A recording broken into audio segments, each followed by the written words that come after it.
नमस्कार दोस्तों, कलाम institute Alwar YouTube channel पर आपका स्वागत है। मैं मेरे गुरु नफीस खान। हमारा जो लास्ट वीडियो था व्यंजन से रिलेटेड, आज हमारा वैसे तो पार्ट 4 है लेकिन हमने 5 है, हमने पार्ट स्वर के 2 छोड़े हैं। व्यंजन के भी 2 पार्ट हो चुके हैं, व्यंजन का पार्ट 3 है ये। तो चलो दोस्तों, हमने पिछले वीडियो में हमने अंतस्थ और ऊष्म पढ़े थे, उनसे रिलेटेड आपको प्रश्न भी दिए थे। प्रकम्पित कौन सा है, लुंठित कौन सा है, पार्श्विक कौन सा है। लेकिन जो नेक्स्ट हमारा है वो है संयुक्त वर्ण। दोस्तों, इसके बारे में इतना गहन अध्ययन ज़रूरी है कि आपको बहुत ज़्यादा दिमाग लगाने की ज़रूरत है। इसलिए मैं तो थोड़ा सजग हूँ ही, आपका भी सजग होना ज़रूरी है, क्योंकि इस वीडियो में आपका साथ मुझे पूरा चाहिए। चलो दोस्तों, देखते हैं। सम प्लस युक्त एक संधि होती है संयुक्त व्यंजन की, व्यंजन संधि में सम प्लस युक्त व्यंजन संधि होती है, लेकिन यहाँ पर सम प्लस युक्त यानी कि जो सिंगल नहीं है वो 2 से हैं। तो फिलहाल मैं आपको बता देता हूँ, एक इसकी ज़रूरत पड़ेगी। जिनसे बने, एक तो ये हमें पढ़ना पड़ेगा, जिनसे बने, परिभाषा भी क्लियर करेंगे। फिर रहेगा जो बने, इसके बाद रहेगा उच्चारण स्थल, और एक रहेगा दोस्तों शब्दकोश में स्थान। जी हाँ दोस्तों, संयुक्त व्यंजन से रिलेटेड वीडियो है, इसलिए आपको बताना पड़ेगा। फिलहाल मैं आपको बता देता हूँ, हमारे वर्ण है आधा क मिलाओ और श षटकोण मिलाओ तो बनता है क्षय। आधा तय और र मिलाओ तो बनता है त्रय। क्षत्रज्ञ और ज्ञ की बात करें तो आधा जय और इसी का पंचम न्य, तब जनता है ज्ञ। और एक होता है श्रेय, आधा शय और रे, ये दोनों मिलते हैं तो बनता है हमारा श्रेय। तो दोस्तों, अगर आपको याद हो बचपन की वो बातें जब हम स्कूल में पढ़ा करते थे, क ख ग गण च च जण, लास्ट में आता है क्षय क्षत्रिय त्रय त्रिशूल और ग ज्ञानी। हिंदी में लास्ट में जैसे ही बच्चा ज्ञानी बन जाता था अपने घर चला जाता था, क्योंकि अनार खाता था और ज्ञानी बनकर वो घर चला जाता था। लेकिन फिलहाल ये बातें करते हैं कि लास्ट में एक ग है, तो संयुक्त व्यंजनों की संख्या कितनी है। कमेंट्स पर ये सबसे ज़्यादा प्रॉब्लम ये आती है बच्चों को, तो ये ध्यान रखना। अगर प्रश्न आए संयुक्त व्यंजनों की संख्या, प्लीज़ ध्यान से सुनना, संयुक्त व्यंजनों की संख्या, तो 100% दोस्तों आंसर रहेगा 3। कोई भी गुरु कैसा भी महान विद्वान हो, अगर आपको ध्यान भ्रमित कर रहा है तो निस्संदेह वो गलत है। ऑथेंटिक पुस्तकों का सहारा लें, उसमें राइट आंसर दिया गया है। संयुक्त व्यंजनों की संख्या है 3। और दोस्तों, अगर मैं बात करता हूँ, ये जो है वो ग्रहीत है, नया जुड़ा है, ये हमने बाद में जुड़ा है, क्योंकि ये संयुक्त व्यंजन जितने भी होते हैं वो संस्कृत के होते हैं, तत्सम होते हैं। ये इससे रिलेटेड श्राप जो शब्द है वो तत्सम नहीं है, तद्भव है, ध्यान रखना। श्राप जो शब्द है वो तत्सम नहीं है, वो तद्भव है, यानी कि बाद का है। संस्कृत में शुद्ध तो बोलते हैं, जा मैं तुझे शाप देता हूँ, शुद्ध होता है शाप, भगवानों के टाइम का। कुछ लोगों ने बिगाड़ कर इसे क्या कर दिया, श्राप कर दिया। जैसे हम बोलते हैं ना क्षत्रिय, लोगों ने अब बना दिया क्षत्रिय। जैसे कोई बोलता है ज्ञान, और आजकल लोगों ने बना दिया ज्ञान। तो निस्संदेह ये शब्द गलत होंगे। मैं आपको इतना बता देना चाह रहा हूँ दोस्तों कि अगर आपसे थोड़ा सा 1 मिनट वीडियो 2 मिनट, तो संयुक्त व्यंजनों की बात अगर हम करते हैं तो संयुक्त व्यंजन होते हैं मेरे दोस्तों 3, क्षय, त्रय और ज्ञ। और अगर संयुक्त व्यंजनों की कुल संख्या की बात करें तो संयुक्त व्यंजनों की कुल संख्या होती है दोस्तों 4। श्रेय, संयुक्त व्यंजनों की संख्या 3, कुल 4। जिनसे बने वो हैं ये। एक बार गौर से देखो, प्लस से पहले जितने भी शब्द हैं वो सारे आधे हैं, प्लस के बाद जितने भी हैं वो सारे पूरे हैं। प्रॉब्लम ये है कि हमारे जो कुछ बुक्स हैं, हालांकि उनसे विवाद करना उचित नहीं होगा, उन्होंने कहा है कि 2 वर्णों का मेल संयुक्त वर्ण है। 2 वर्णों का मेल, छोटा सा माइंड हमारा यूज़ करते हैं। अगर ये वर्ण है तो ये नहीं है, क्योंकि ये आधा है, ये पूरा, ये 2 नहीं हुए, ये तो 1.5 हो गए। अगर कोई ये कहे ना कि 2 वर्णों का मेल संयुक्त वर्ण, हालांकि हमारे एनसीईआरटी की बुक ने भी कहा है, उनसे विवाद करना बेहतर नहीं होगा। तो भाई हमारी सरकारी किताब अगर कह रही है तो हमें मानना पड़ेगा। इसलिए नहीं तो मेरा मानना कुछ और था, ना ही मैं इस कमेंट्स बॉक्स में बताना चाह रहा हूँ। उसके लिए मैं आपको अलग से, जब आप मेरी क्लास लोगे उसमें आपको बताना चाहूँगा। लेकिन फिलहाल चलो इस पर डिबेट नहीं करते हैं। संयुक्त वर्ण 2 वर्णों का मेल संयुक्त वर्ण है, ठीक है।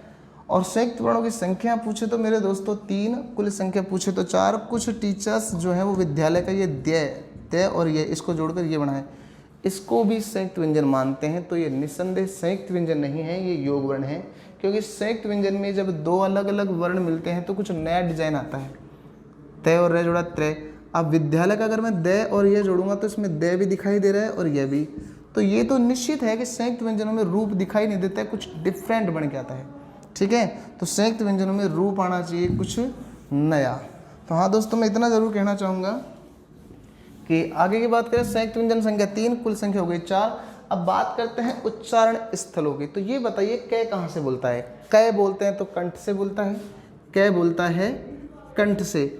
और शय ये है मूसा, मूर्धन्य षटकोण, तो ये हो गया कंठ मूर्धा। त्रय तय दांत से और रे मूर्धा से। तय बोल के देखो, तय थे दे, तो ये हो गया दंत और ये हो गया दोस्तों मूर्धा से।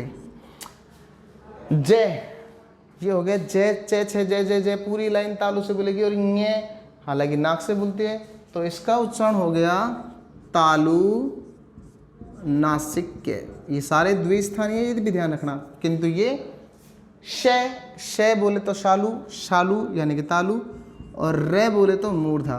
अच्छा, एक छोटा सा प्रश्न मैं आपसे पूछता हूँ कि संयुक्त व्यंजनों के उच्चारण स्थल में ऐसा कौन सा उच्चारण स्थल है जो प्रयोग में नहीं लाया गया है?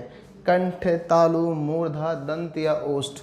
कंठ ये रहा, मूर्धा ये रहा, तालु ये रहा, ओष्ठ नहीं रहा दोस्तों, दंत भी है, तो ऊष्ठा ओष्ठ नहीं लाया गया है। संयुक्त व्यंजनों की संख्या 3, कुल संख्या 4, उच्चारण स्थल। ये रही बात इसके शब्दकोश के स्थान की। तो दोस्तों ये ध्यान रखना, हिंदी शब्दकोश का प्रारंभ मैंने बताया था अंग से होता है, अयोग वर्ण अंग से। एंड में लास्ट क्लास में मैंने आपको बताया था अंतिम वर्ण है होता है।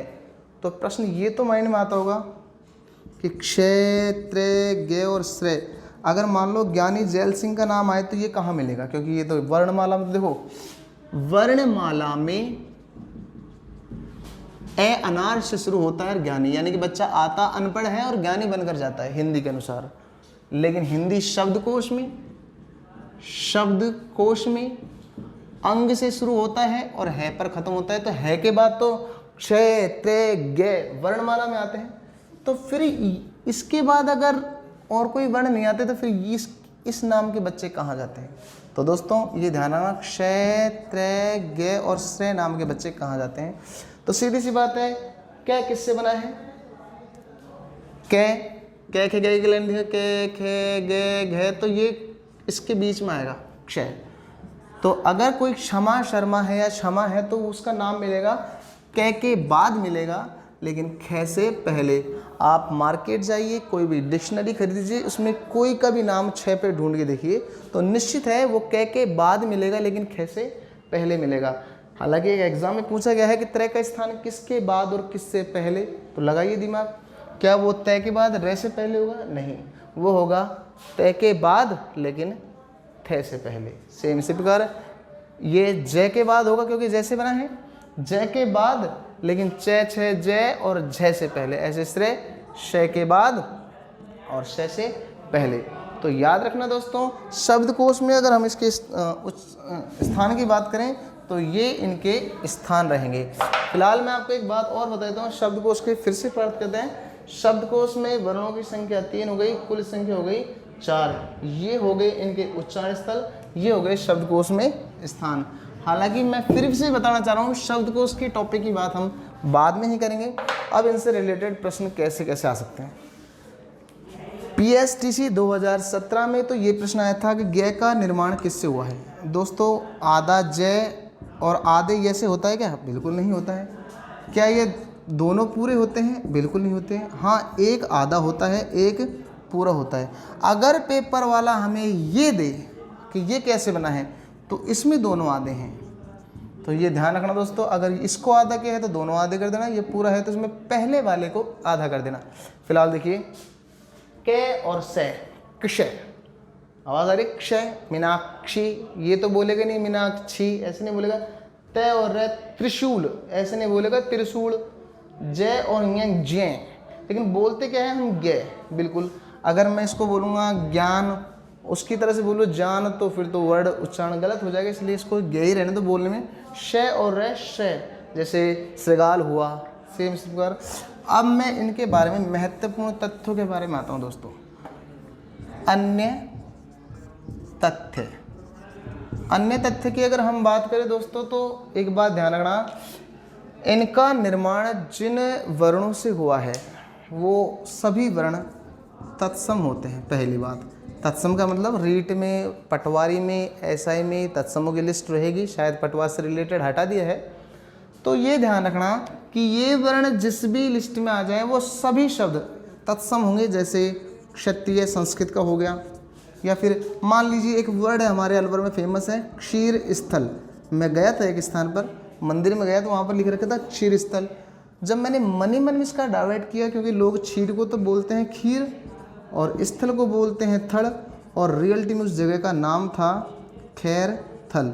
जब आप जाओगे ततारपुर चौराहे के पास, वहाँ पर एक स्थान है खैरथल, और मंदिर के ऊपर लिखा था क्षीर स्थल, तो आप समझ गए होंगे ये है तत्सम शब्द। पहले के ज़माने में उसे क्षीर स्थल कहा जाता था और आज उसे खैरथल कहा जाता है दोस्तों। तो ये जिससे भी वर्ड होते हैं वो सारे तत्सम हैं। जैसे क्षत्रिय हो गया, जैसे ज्ञान हो गया, जैसे त्रिशूल हो गया, जैसे श्रृंगार हो गया। लेकिन हाँ, श्राप एकमात्र ऐसा शब्द है जो प्राचीन काल का नहीं है, तत्सम नहीं है, ये तद्भव है दोस्तों, ध्यान रखना, अपवाद। और मैं तो ये चाहता हूँ कॉम्पिटिशन वाले टीचरों से कि अगर वो क्वेश्चन दें तो इस प्रश्न को ज़रूर दें कि श्राप शब्द कैसा है, तत्सम है कि तद्भव है। तो ये ध्यान रखना, ये तद्भव है। हाँ तो दोस्तों, ये पहली बात, ये वर्ण जिसमें भी आ जाए वो 100% तत्सम होंगे। एक श्राप को छोड़ देना बस। वैसे जब तत्सम तद्भव की लिस्ट तैयार की जाएगी आपको पूरा नॉलेज दिया जाएगा। इनसे रिलेटेड आपसे कैसे कैसे प्रश्न आते हैं हम आपको उसको नेक्स्ट वीडियो में बताएंगे। आज के लिए इतना ही काफ़ी है। धन्यवाद।